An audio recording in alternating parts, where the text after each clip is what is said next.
আপনাদের মাঝে চলে আসলাম প্লাজো সেলাই করার জন্য। এখানে আমি প্লাজোটা আগেই কেটে নিয়েছি অফলাইনে, যদি এটা আমার দেখানো হয়নি তো আপনাদের সাথে সেলাইটা শেয়ার করবো ইনশাল্লাহ। এখানে আমি সেলাই করতে চলে যাব। তো সেলাই করে আগে আমি কোমরের সাইডটা লাগিয়ে নেব। কোমরের যে সাইডটা আছে এই সাইডটা আমি আগে লাগিয়ে নেব। দেখেন মেশিনে চলে যাচ্ছি।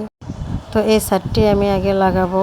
গিয়ে এখানে আমি উপরের সাইডগুলি উপরটা কেটে নেব। তারপরে এটা আমি ফিতাঘর আমি এটা ভেঙে সেলাই করে নেব। তো এখানে আমি চলে আসলাম। এখানে আমি কোমরের একটা সাইড আগে লাগিয়ে নিচ্ছি। যদিও আমি দুটো সাইড এখানে আপনাদেরকে দেখাবো না, আপনাদেরকে আমি কোমরের একটা সাইডে লাগিয়ে দিয়ে দেখাবো এবং তারপরে সাইডটা আমি অফলাইনে করব। যদি আমি দুটো সাইড একসাথে এখানে করতে যাই তাহলে আমার ভিডিওটা অনেক লং হয়ে যাবে।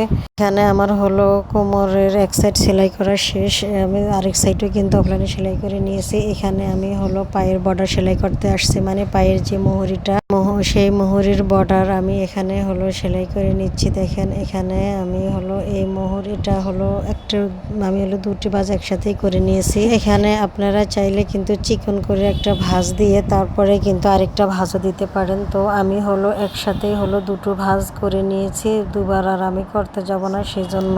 আর এখানে কিন্তু আপনারা এই একটা সেলাই কিন্তু রাখতে পারেন। আমি যে একটা সেলাই শেষ করলাম এটা কিন্তু এখানে আমি একটা না, এখানে আমি দুটো সেলাই দেবো। আরেকটা সেলাই যদি আমি এই যে এখানে অফলাইনে দিয়ে এসেছি, এখন আমার দুটো পা আলাদা করাতে হবে। এই সেলাইটার পরে দুটো পা আলাদা হয়ে যাবে। দেখেন পায়ের ভেতরটা আমি সেলাই করে পা দুটোকে আমি আটকে নিচ্ছি। প্রথমে এক পা আমি সেলাই করে তারপরে আমি দ্বিতীয় পাটা সেলাই করব। তো আমি এখানে প্রথমে কিন্তু দেখেছেন যে আমি সাইডটা লাগিয়ে নিয়েছি কোমরের সাইডটা লাগানোর পর আমি কিন্তু পায়ের বর্ডারটা করেছি। পায়ের বর্ডারটা করার পর আমি দুটো পা আলাদা করে মাঝখানে যে সেলাইটা সেই সেলাইটা দেখেন আমি করে নিচ্ছি। এই সেলাইটা হয়ে গেলে আপনার প্লাজোর একদম ফাইনাল লুকটা চলে আসবে। এখানে বোঝা যাবে যে আপনার দুটো পা আলাদা হয়ে গেছে এবং প্লাজোটা অনেকটা হয়ে গেছে।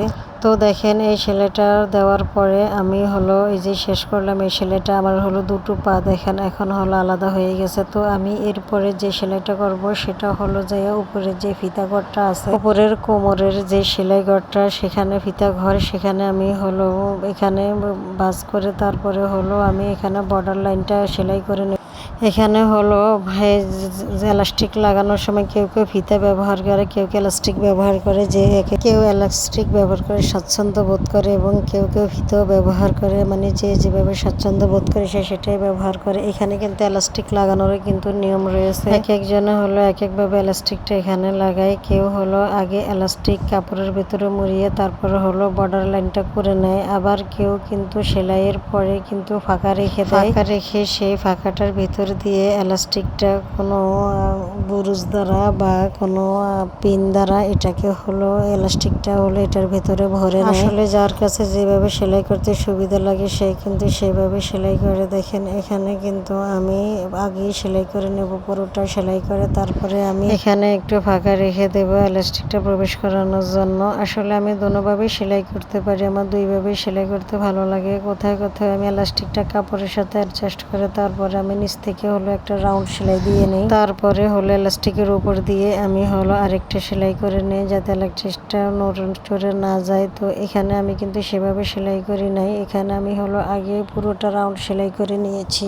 তো রাউন্ড সেলাই করার পর আমি এটাকে একটুখানি জায়গা রেখে সেখান দিয়ে যাতে আমি পিনটা এবং এলাস্টিকটা প্রবেশ করাতে পারি সেটুকু জায়গা এখানে আমার রেখে দিতে হবে। না হয় কিন্তু সবটা যদি আমি রাউন্ড সেলাই দিয়ে আটকিয়ে ফেলি তাহলে এলাস্টিক ব্যবহার করার মতো কোনো জায়গা থাকবে না। তো আমি পুরোটা সেলাই করার পর যেখানে কেটে ফেলার পর কিন্তু আমি একটু জায়গায় কিন্তু আমি ঠিকই ফাঁকা রেখে দিয়েছি, যে আপনাদেরকে ফাঁকাটা আমি দেখাবো। দেখেন এই যে এখান দিয়ে কিন্তু একটুখানি ফাঁকা দেখা যাচ্ছে সেলাইয়ের পাশ দিয়ে, যেখানে কাপড়ের জয়েন্টটা করা হয়েছে সেখান দিয়ে আমি একটু ফাঁকা রেখে দিয়েছি যাতে এই জায়গাটা দিয়ে আমি এলাস্টিকটা ভরে নিতে পারি। তো আমি এলাস্টিকটা এনে তারপরে বুরুজ দিয়ে এটার ভিতরে প্রবেশ করিয়ে দেব।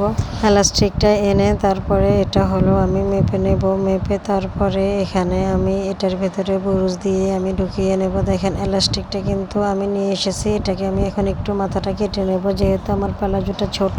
তাই এত বড় এলাস্টিকটা লাগবে না। এলাস্টিকটা আমি কিছুটা কেটে ছোট করে নেব এবং তারপর এটার উপরে রেখে এখানে মাপ দিয়ে নিতে হবে। এখানে এলাস্টিকটা 2 ভাঁজ করে আমি এটার উপরে রেখে মাপ দিয়ে নেব, যাতে আমি বুঝতে পারি যে এই এলাস্টিকটা এটার ভেতরে হবে। যদি মাপ না নিয়ে নেই তাহলে ছোট হলে অনেক ঝামেলা হয়ে যায় এবং সেখানে লাগাতে একটু কষ্ট হয়ে যায়, টেনে টেনে লাগাতে হয়। তো সেজন্য এখানে আমি এলাস্টিকটা মাপ দিয়ে নিয়েছি। মাপ দিয়ে নিলে আর কোনো সমস্যা হয় না। এলাস্টিকটা প্রবেশ করিয়ে তারপর হলো এই যে আমি এখানে